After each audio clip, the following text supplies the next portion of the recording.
Hello again, friends and loyal Wolfpack members. Chaos Wolf here, and welcome back to the 7th episode of Refuel with Wulff. Basically, my Q&A series where I just go and talk about random crap that's happened to me over the last month. Yes, I'm trying to make this more of a monthly thing now. Because up until, the last couple of episodes, I kind of did this, once every 6 months or so. So we really need to start making this more of a regular thing. So, yeah, here we are, a month after the last episode of Refuel with Wulff. So, what's happened recently? I mean, this week's been a bit of an interesting week for me. It's had some really great things happen, but it's also had some really, really sucky things happen. I mean, there's been some horrible things that have happened this week. Most notable, let's start off with the more depressing stuff and get that out the way. This week, unfortunately, me and Mrs. Chaos Wolf, we went and lost one of our pet rats. Basically, pet rat named Jessie. She had a very small tumour on her, basically a small breast tumour. And we thought, you know what, it's better to get these things dealt with early. Because at this point, it was smaller than the size of a pea. It was only about 5mm across, maybe a bit smaller. So it wasn't that bad. But we thought, you know what, we'll go and get this dealt with sooner rather than later. So we took her to the vet, had the pre-op meeting with our local vet, who's a rat specialist, which is awesome. She's an awesome vet. And then went the next day for the actual operation itself. Now, I was at work. Mrs. Chaos Wolf was actually the one that took her in for the op. Now, what happened is the op went fine. There was no problems with the op. The problems arose after. What happened was she had an adverse reaction to the anaesthetic.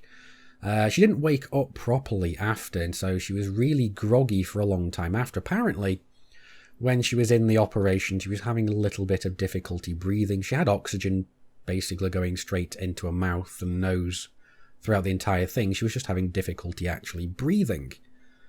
So we don't know what's happened as of right now. We don't know what happened about it. But what happened is we brought her home, and for 2 days or so we were looking after her, just basically babysitting her, making sure she was okay. I even tweeted out about the fact that I was babysitting her, which is why over the last week or so my videos have been a little bit thin on the ground, because we were really concerned about her.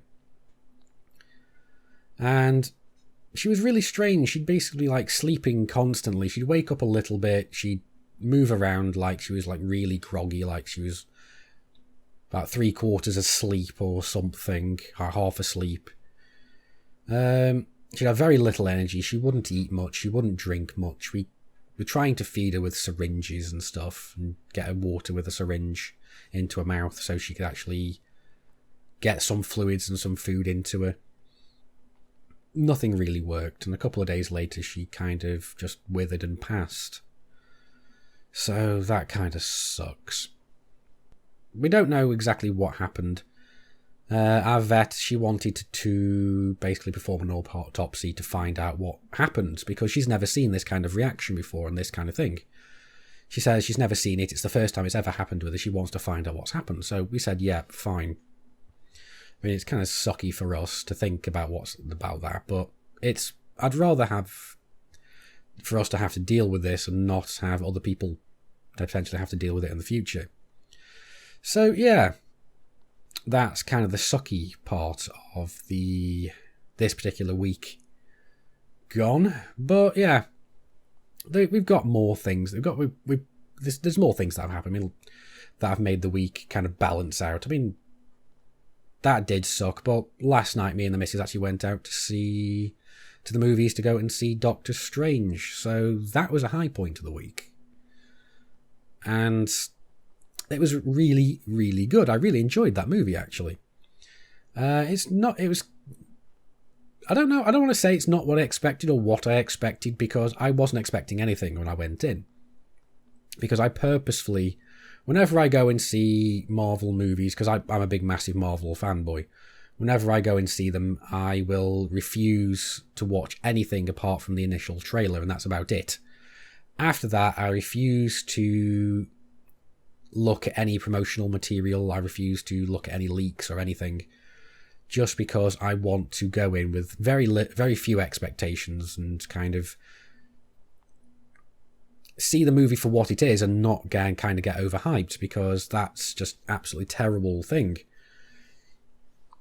So yeah, we went in, we watched it, and I'm going to try and be as very spoiler free as possible here, because I know a lot of people won't have seen this movie at the moment. I know a lot of people are saying, please, no spoilers, no spoilers. And I'll do my level best not to.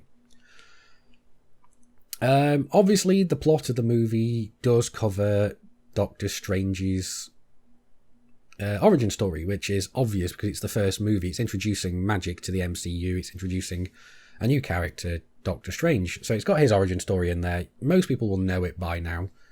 But for those of you that don't, I'm not going to spoil it. So it's got his origin story. That has a good amount of the movie in there. It's actually got a good amount of humour in there as well, but it's not... I don't think the humour overshadows other parts of the movie. I mean, there's great parts in it. Just subtle little things just make you laugh so much. The main bad guy and their motivations and so on, you can kind of see where they're coming from. Their motivations aren't exactly... It feels like something, how someone would react in real life to certain things. So nothing really feels forced, despite everything being magical and so on. It feels very grounded in psychological and sociological reality, which is kind of really nice, and I really enjoyed it. I mean, Mrs. Chaos Wulff, she's not the biggest fan of Marvel, but she does like kind of mysticky kind of things. And she's actually said that now that this is now her favourite Marvel movie of all time. For me, it's not quite the favourite. I've got a couple of ones that I really, really like. I mean, my top, it's in the top 3, let's say. I'm sorry about any noise that may be in the background. The bubbies are being a little bit active. But I've got like a top 3 at the moment. I think it's in there. It's like joint top 3, really. I can't really choose which one I like the most. I mean, I love the original Iron Man because that kicked off the entire MCU and made the MCU what it is now. I also love the first Avengers because that set a brand new precedent for everything that other films have tried to kind of recreate, both Marvel and other companies. Yes, I'm looking at you, DC. And they haven't quite managed to do it. But this one, it's again setting a brand new precedent as well, because it's introducing new stuff into the MCU.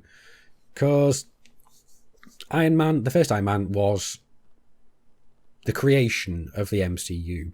So it was the first milestone. The second major milestone was the Avengers, where all the solo films come together in a massive culmination that is one of, if not the highest grossing box office movies of all time. And now we've got Doctor Strange, which is again breaking box office records, I believe. But it's adding something new into the MCU as well. And I think this was actually the first of the Phase 3 movies, I think. I'm not sure. It might be one of the later Phase 2s. I don't remember. I'd have to actually go and check that. But I know most likely people will tell me in the comments. So, yeah. Let me know if I'm right or wrong down in the comments, as per usual. So, yeah. And so it's basically those 3 that I think are my top 3 favourites. I imagine a lot of people will agree with me. I'm currently really looking forward to Spider-Man Homecoming, just because I'm a really big Spider-Man fan as well. Now, Spider-Man is one of my top 4 favourite heroes in Marvel, because I really like Spider-Man. I really like War Machine. I also really like the new Wolverine. I liked the original Wolverine, but I prefer the new one, the Laura Kinney X23 Wolverine.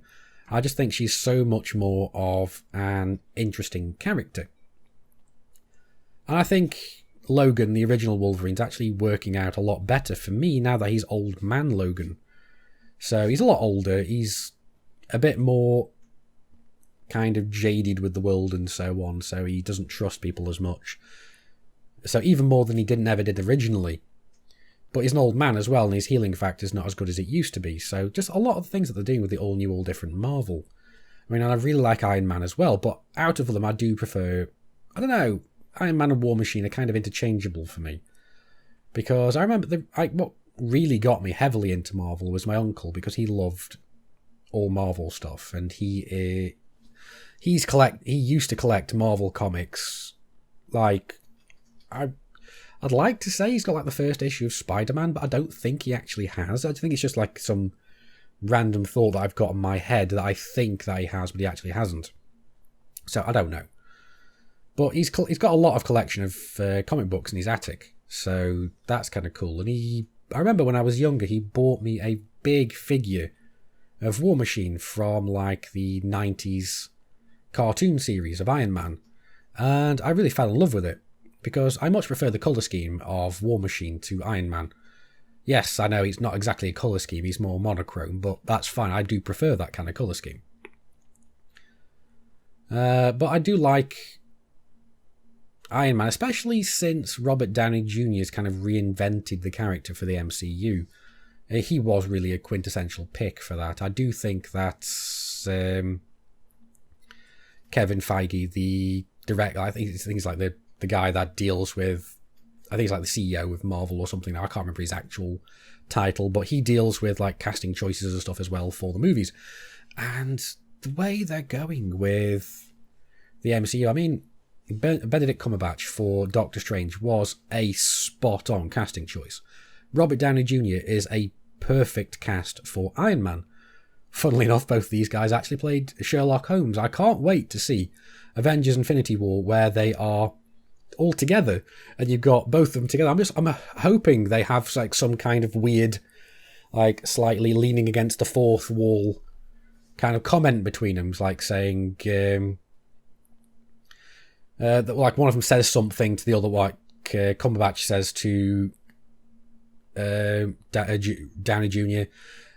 Something, and Downey Jr. just turns around and says, "No shit, Sherlock," or something like that. That would be amazing. That would be just like a great little nod to both of them playing Sherlock. That would be hilarious.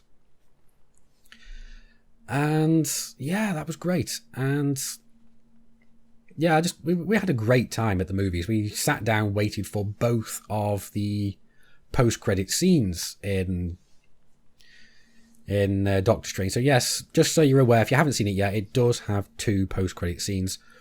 One that deals more with the continuation of the Doctor Strange series, like the next, the sequel to Doctor Strange. One that deals with that one, and one that deals with the upcoming next Avengers movie, let's say.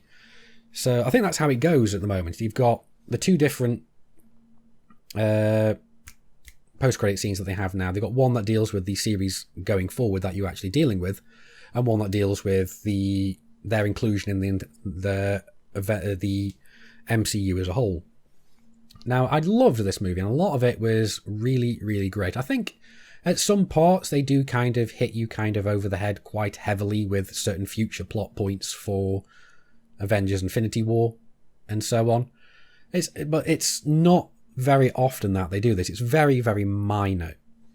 So it's just, I noticed it because I know more of the overarching storyline, but people that have never seen a Marvel movie before, they won't know what it is. So I suspect that's what they're doing. That's why they did it. So it fits. And I love the action. The action's awesome. The art style that they chose even is absolutely amazing. It harkens right back to the original Steve Ditko art of the comics back in the day in like the 60s era. So very trippy is all I'm going to say.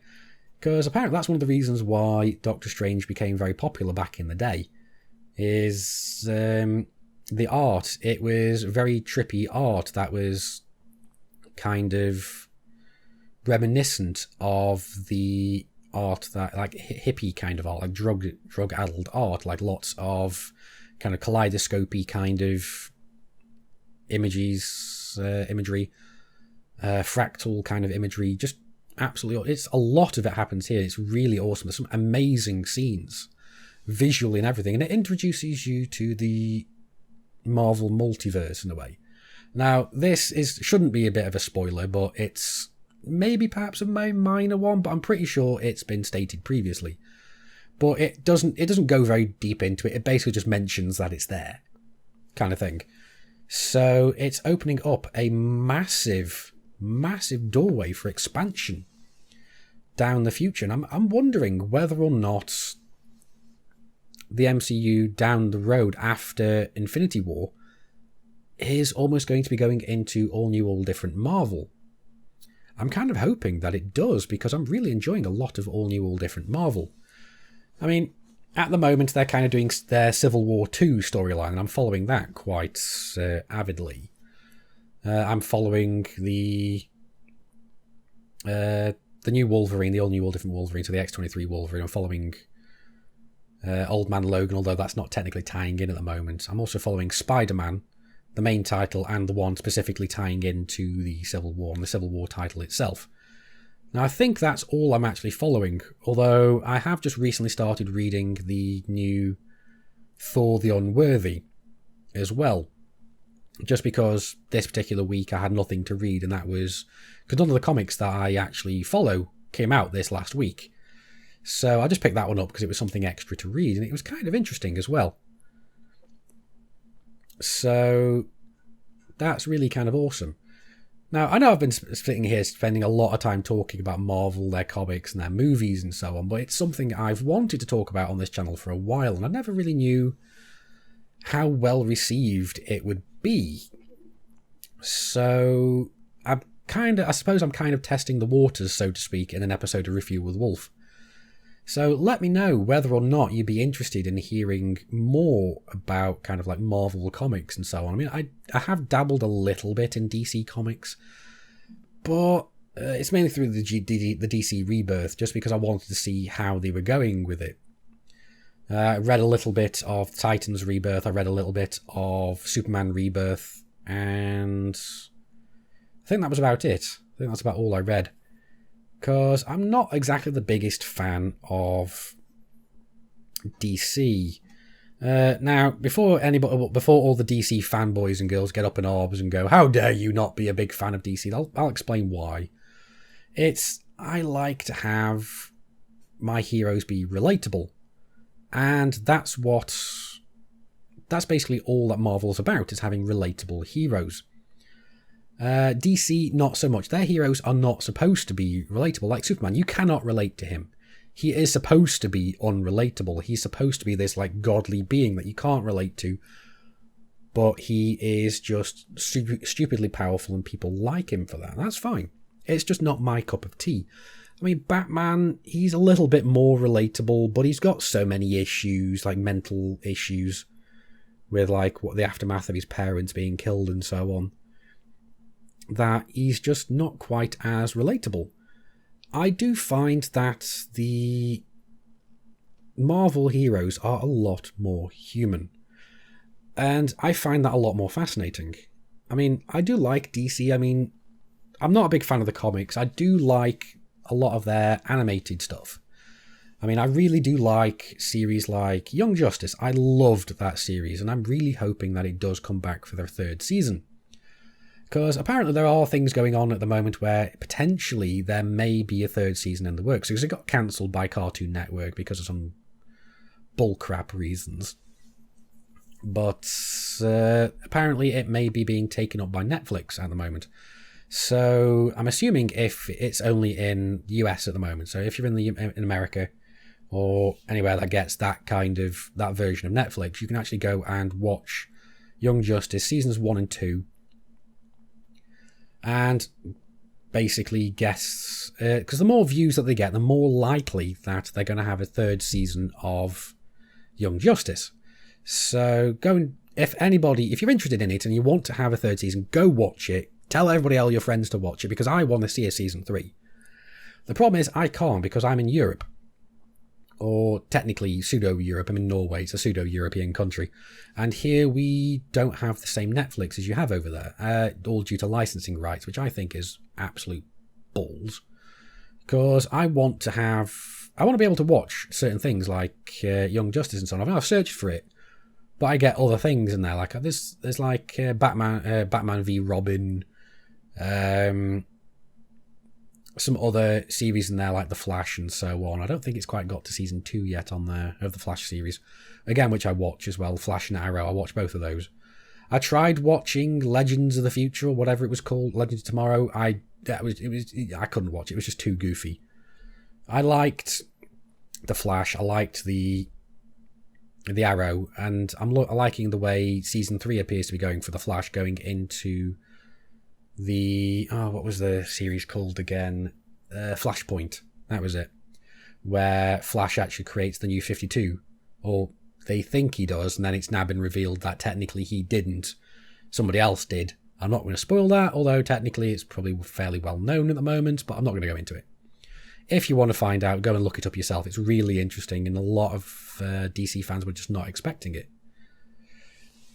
But I get a lot of my DC comic news from YouTube channels like Comic Storian, Variant Comics, and there's one more which I can't quite remember what it was called.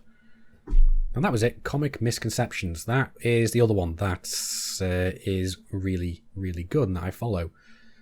Comic Misconception doesn't really follow the storylines and so on. That's more kind of Comic Storian's purview. Comic Misconceptions focuses on like the real life decisions and reasons as to why the comics ended up the way they are. Like, they did a really good series not long ago about the Spider-Man clone saga and why it ended up being the travesty that it was and why it's now so universally hated. So it apparently had a lot to do with Marvel's internal structure and so on at that time. So that was kind of interesting to find out about. Comic Story, they have their complete story series, and I follow those. Mainly for the DC ones, just because I'm not too interested in getting those comics and reading those, because I follow too many Marvel ones, and I can't justify spending more money on getting DC comics as well, because that'd just be putting my budget out of the water, blowing my budget out of the water. Because, believe it or not, I do not actually live on YouTube millions, despite what a lot of people think.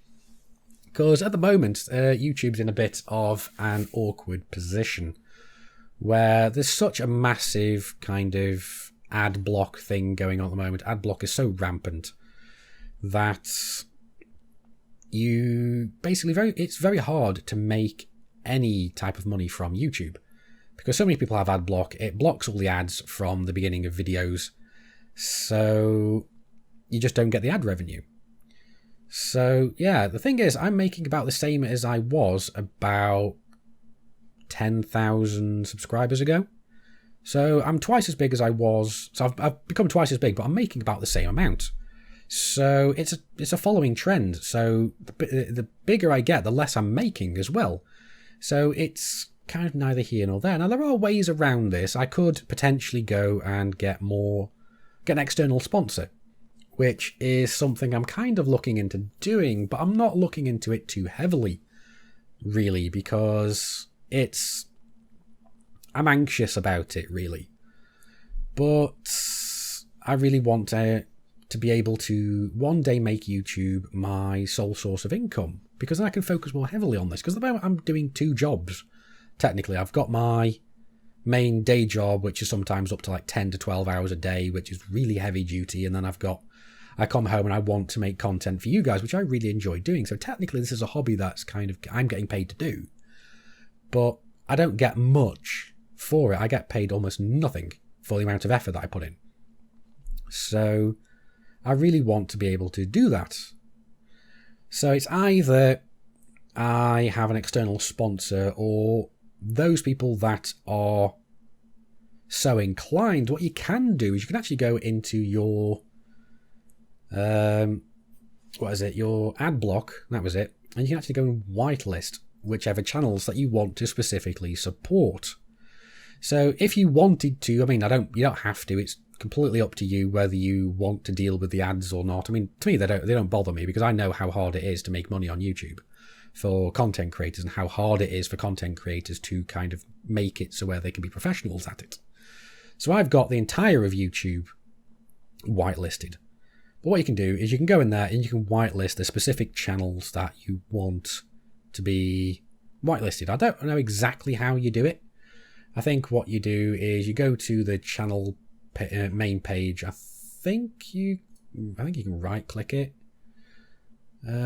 Click ad block.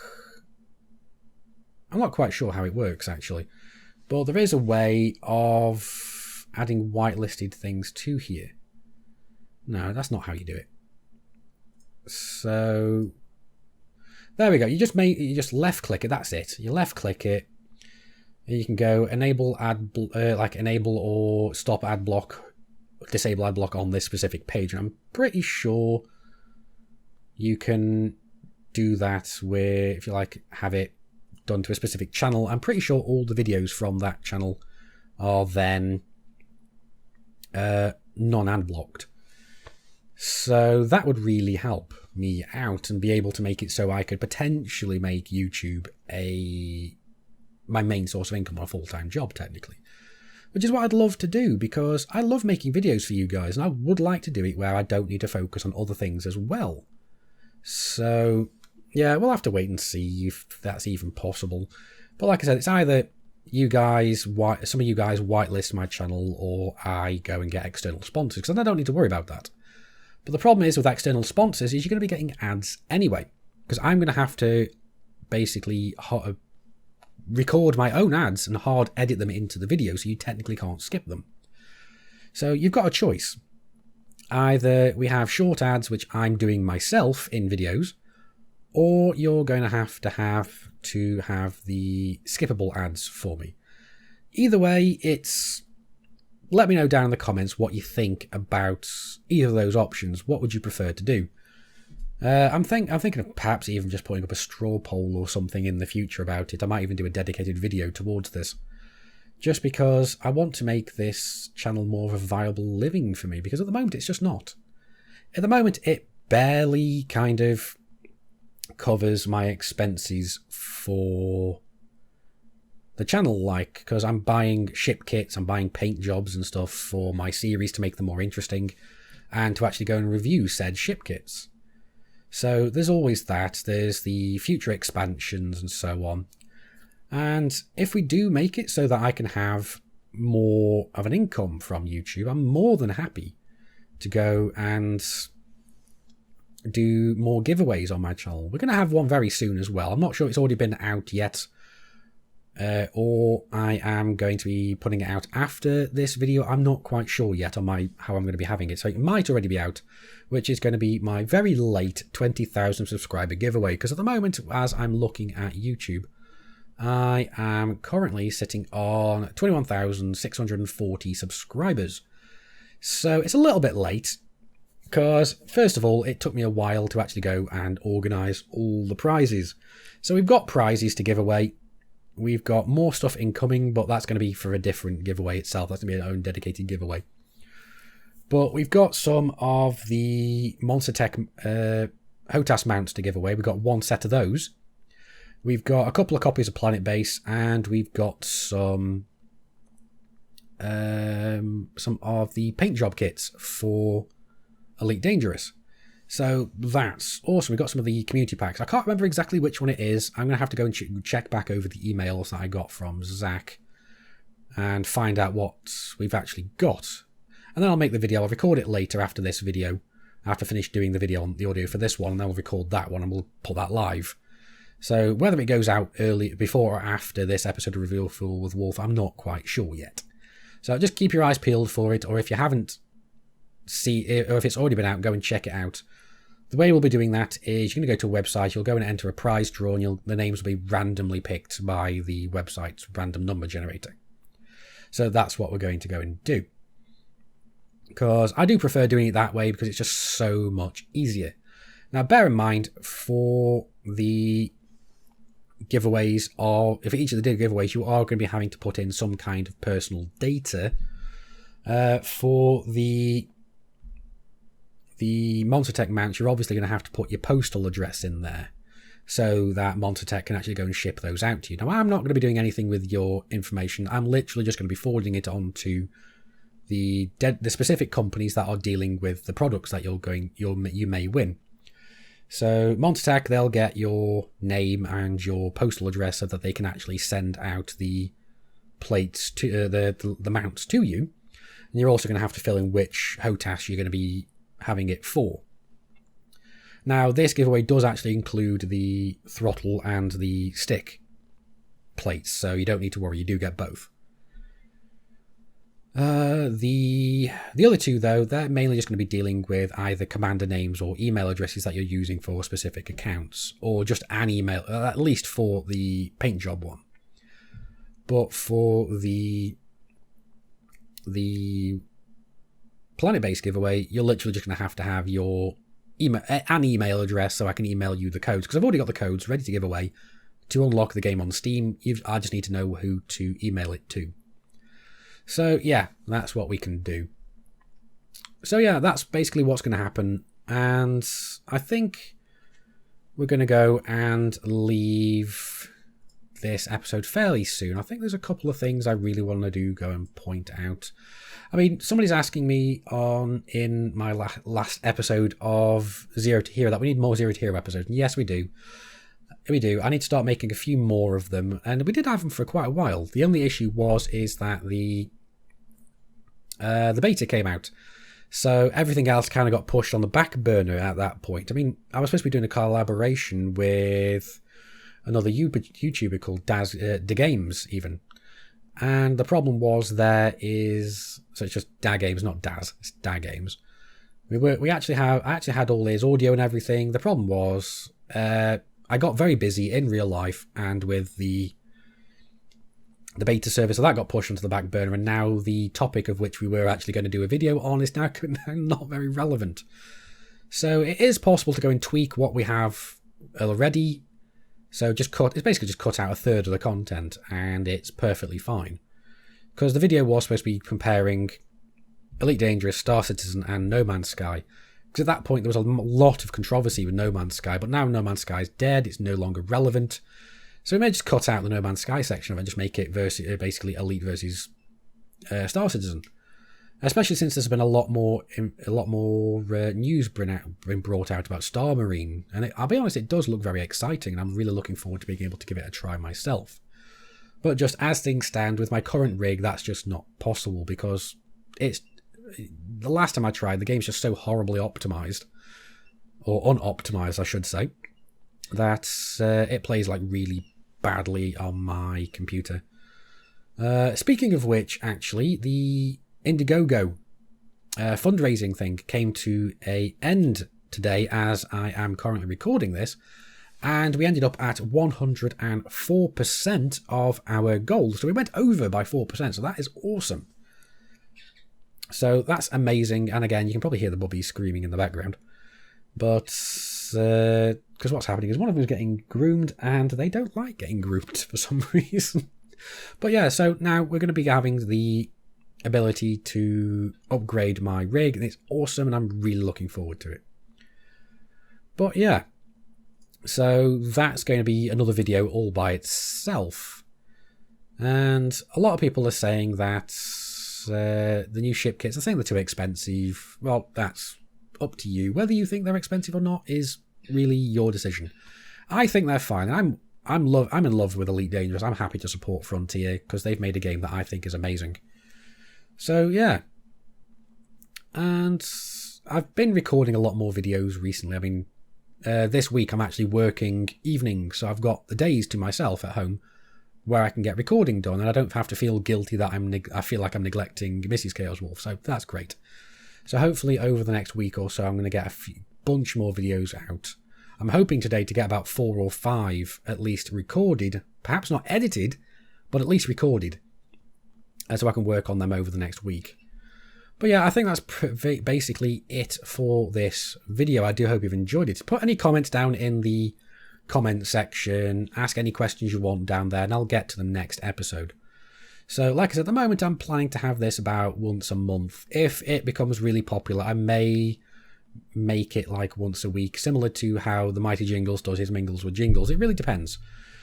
I mean, because at the moment I'm having to deal a lot with having my main job and everything else as well, so very little actually happens over the course of a week for me. It's usually just go to work, come home, make some videos, nothing really that interesting happens.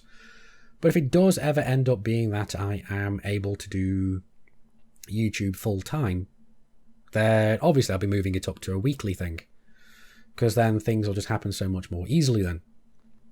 But yeah, no, I've really enjoyed talking about Marvel stuff. Let me know, like I said, down in the comments whether or not you want to hear me talking more about Marvel stuff, because I just find it so amazing. I find it fascinating and I love Marvel. So, like I said, let me know whether or not you want to hear me talking more about it or not. So, yeah. Anyway, that's going to be it for this video. Like it if you've liked it, dislike it if you didn't. Neither of those good enough for you, that's what the comments are for. You can always go and support me on Patreon if you want. Link will be appearing in the top right. I forgot to mention that earlier, but you can do that now, because that's another way of supporting my channel. And anyway, guys, I've been Commander Chaos Wulff. You guys have been epic. I will see you soon. And until next time, my friends, keep flying and stay shiny.